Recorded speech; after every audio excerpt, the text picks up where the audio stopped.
ಈ ಮಳೆ ಬೀಳ್ತಾ ಇರುವಾಗ ಚಳಿ ಜಾಸ್ತಿ, ಚಳಿ ಇರುವಾಗ ಗಾಳಿನೂ ಜಾಸ್ತಿ ಇರುತ್ತೆ. ಇಂಥ ಸಮಯದಲ್ಲಿ ಹೆಣ್ಮಕ್ಳಿಗೆ, ಸಣ್ಣ ಮಕ್ಕಳಿಗೆ ಎಲ್ರಿಗೂ ಕೆಮ್ಮು, ನೆಗಡಿ ಎಲ್ಲ ಬರೋದು ಸಹಜ. ಆದರೆ ಹೆಣ್ಮಕ್ಳುಗಳಿಗೆ ನಿಂತ್ಕೊಂಡು ಅಡುಗೆ ಮಾಡೋದ್ರಿಂದ ಆಗ್ಬೋದು, ಅಥವಾ ವಯಸ್ಸಿನ ಅನುಗುಣವಾಗಿರ್ಬೋದು, ಮಂಡಿ ನೋವು, ಜಾಯಿಂಟ್ ಎಲ್ಲ ಹಿಡ್ಕೊಳ್ಳೋದು, ಈ ಥರ ಎಲ್ಲ ಆಗ್ತಿರುತ್ತೆ. ಮೈಕೈ ನೋವು ಅಂತ ಚಳಿಗೆ ಒಂದು ಕಡೆ ಮುದುರ್ಕೊಂಡು ಮಲ್ಕೊಳ್ತಾ ಇರ್ತಾರೆ.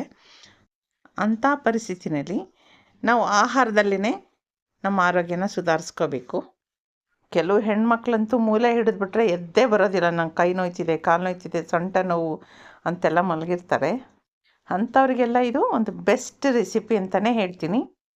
ನೀವು ಕೇಳಿರ್ತೀರ, ಹಿಂದಿನವರೆಲ್ಲ ಸ್ವಲ್ಪ ನೆಗಡಿ ಆಯಿತು ಅಂದರೆ ಸಾಕು, ರಸ ಮಾಡ್ಕೊಂಡು ತಿಂದ್ಬಿಡು ಸರಿ ಹೋಗುತ್ತೆ ಅಂಥೇಳಿನೋ, ಅಥವಾ ಚಿಕನ್ ಫ್ರೈ ಮಾಡಿಕೊಟ್ಬಿಡು, ಪೆಪ್ಪರ್ ಚಿಕನ್ ತಿಂದ್ಬಿಟ್ರೆ ಕೋಲ್ಡ್ ಹೋಗ್ಬಿಡುತ್ತೆ ಅಂತನೂ ಹೇಳೋದನ್ನು ನೀವು ಕೇಳಿರ್ತೀರ.